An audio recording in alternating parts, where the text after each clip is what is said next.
મને નામ જયશ્રી જ્ઞાનેશ્વર સોळंकी. आम्ही निवाडे गावમાં राहतो.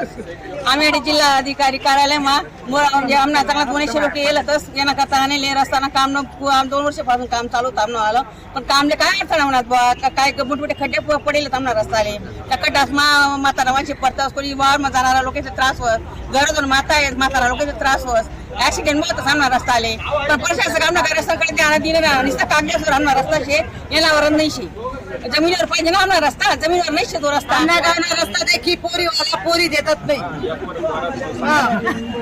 4.5 किलोमीटर रस्ता आहे दादा आमना गावना तो बिलकुल रस्ता आहे का वावर आहे ते समजी नाही राहणार अशी परिस्थिती झाली. त्यामुळे आम्ही शासनाने सांगितले लवकरात लवकर आमना गावना रस्ता चालू करा की जेणेकरून लहान पोरीले शाळामध्ये जावाले बी हालवी राहणार आणि म्हातारा माणसाले बी दवाखानामा कोणा काय उडणं जावाना शिंदखेडामा बिलकुल जमिनी राहणं किंवा त्याले तडेच ते जास्त तब्येत खराब होईल राहणे अशा 2-3 घटना होत्या.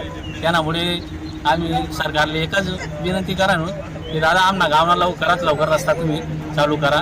एवढं सरकारने जर कधी ध्यान नाही दिली आमना गावावर नेवाडा गावावर शिंदखेडा तालुकामा ते सर्व गावने ठराव करेल की पुरा बहिष्कार टाक यांना जी निवडणूक राहिली आधी जिल्हा परिषद असो किंवा मग ग्रामपंचायत असो त्यांना मग डायरेक्ट आमना गावने ठरायलेले मतदानले कोणीच जाणार नाही असं ठरायलेले म्हणून सरकार मायबापनी यांना मग ध्यान देईन सर आमना रस्त्यानं काम लवकरात लवकर चालू करण्यात यावं एवढे आमना गावकरी मागणी दुसरं काही आमले मागणं नाही सरकार.